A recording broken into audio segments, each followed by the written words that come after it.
The Triple M Grill Team. Turn Gus, MG and Matty on 6 till 9 weekdays. Steph, your publicist tells us that Peter Griffin is actually in the room with you right now. Any chance you could put him on the line? We're big fans down here in Sydney. Is Pete available? You know what? My publicist can blow me. What the hell?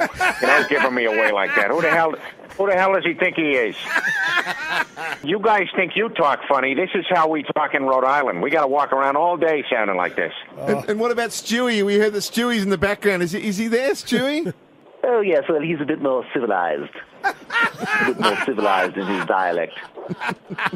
Oh, listen to that dreadful Australian brogue. Oh, how deliciously low and wickedly dirty you sound. Hey, Stewie, I've always wanted to say this to you. It's all right. I heard it from your mother last night.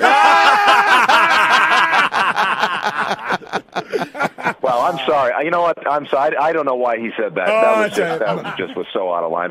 Please forgive him. Yeah, forgive him. You know, he hasn't had a nap. The Grill Team. Gus, MG and Matty Johns. Triple M Breakfast.